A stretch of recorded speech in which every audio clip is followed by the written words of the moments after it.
นูเล่าว่าเมงลอนูเป็นสาวมงหรือว่าสาวชนเผ่าคนเดียวที่อยู่ในกองประกวดมิสทีลัสน้องเป็นคนเสียงขวางโดยกำเนิดด้วยความที่น้องเป็นคนชนเผ่าน้องได้เห็นแม่หญิงและเด็กน้อยที่อยู่เขตนอกยังถูกกดขี่ข่มเหงทำร้ายร่างกายหรือถูกปฏิบัติอย่างบ่เป็นธรรมและสิ่งนี้เองที่เป็นแรงบันดาลใจ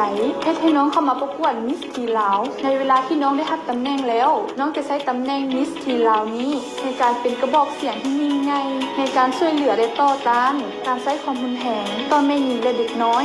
นอกจากนี้น้องอยากพิสูจน์ให้ทุกคนได้รู้ว่าบ่ว่าจะเป็นชนเผ่าใดก็มีความสามารถมีสิทธิ์มีเสียงเท่าเทียมกัน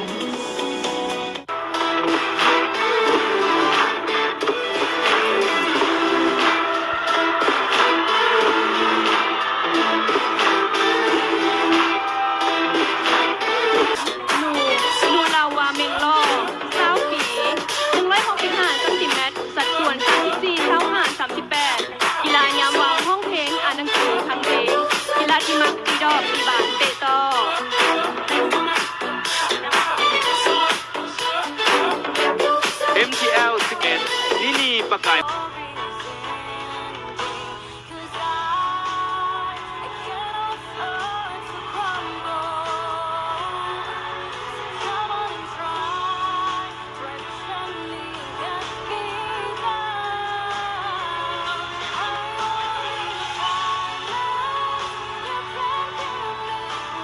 MTL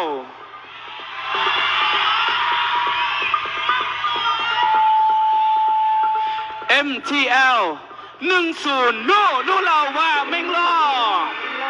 เป็นสาวมงหรือว่าสาวชนเผ่าคนเดียวที่อยู่ในกองประกวดด้วยความที่น้องเป็นคนชนเผ่าน้องได้เห็นแม่หญิงเด็กน้อยที่อยู่เรียนนอกยังถูกกดขี่ข่มเหงถูกปฏิบัติอย่างบ่เป็นธรรมน้องอยากพิสูจน์ให้ทุกคนได้รู้ว่า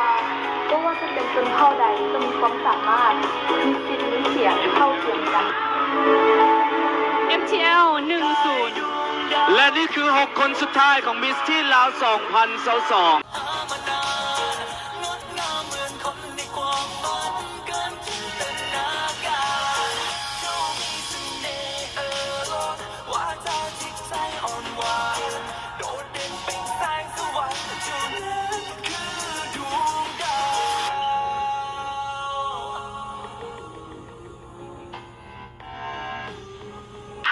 และคนสุดท้าย MTL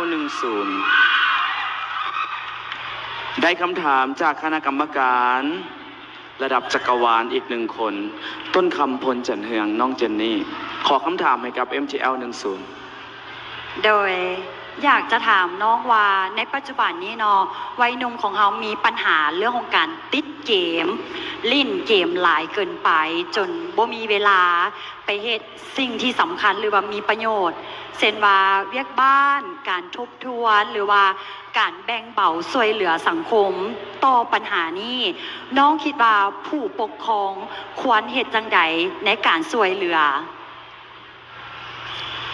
น้องคิดว่าผู้ปกครองควรทำความเข้าใจกับวัยหนุ่มสมัยนี้เพราะน้องรู้ดีว่าสมัยนี้เป็นสมัยของเทคโนโลยีเข้าถึงได้ทุกคนอย่างให้ผู้ปกครองเข้าใจและบางเทื่ออาจจะลงไปรีดน้ำเขาก็ได้เพื่อจะเข้าใจเขาหลายขึ้นและเข้าไปใกล้ชิดสนิทน้ำเขาเจ้าเพื่อที่จะรับรู้ปัญหาของเขาเจ้าและช่วยให้เขาเจ้ามาสนใจด้านการเรียนการสอนหรืออาจจะเป็นกิจกรรมแต่อยากจะบอกให้รู้ว่าการที่เล่นเกมสมัยนี้ก็เป็น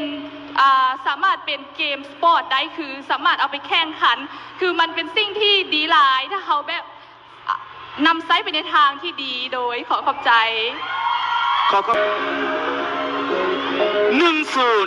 นูเล่าว่าเมงล่อ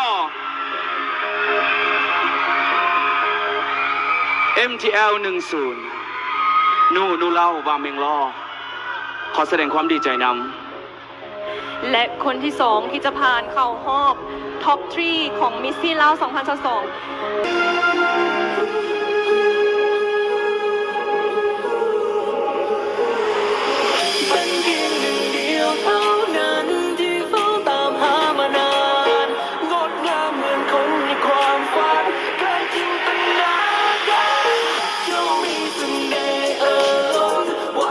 จ งบอก3อย่างที่ดีที่สุดในชีวิตของน้อง แล้วจะนำมาปรับใช้กับการเป็นมิสทีนลาวแนวใด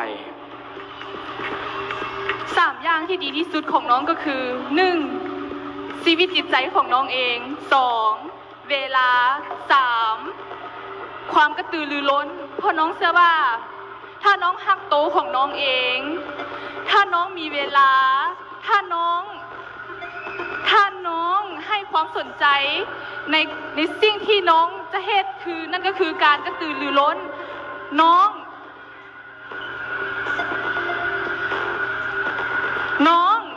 จะช่วยเหลือทุกคนในด้านการศึกษาเพราะว่าน้องเชื่อว่าถ้าเขาจะมีสุขภาพร่างกายที่ดีเขาต้องมีความรู้ด้านสุขอนามัยถ้าเขาจะรู้ด้านกฎหมายเขาต้องมีความรู้ด้านกฎหมายถ้าเขาจะดำรงชีวิตไปได้ด้วยดีเขาก็ต้องมีความรู้ด้านการศึกษาน้องเชื่อว่าการศึกษาจะนำพาเขาไปสู่เป้าหมายได้อย่างสำเร็จขอขอบใจ MTL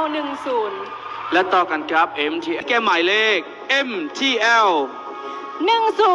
นู่เราว่าแมงลอ ว้าวซึ่งห้องอันดับ2จะได้รับสายสะพายโดยเอกโพไซผ้าไหมมอบโดยหัวหน้ากรมขบวนการเศร้านุ่มศูนย์กลางเศร้านุ่มประชาชนปฏิบัติลาวทานนางมีนาศรีวิไล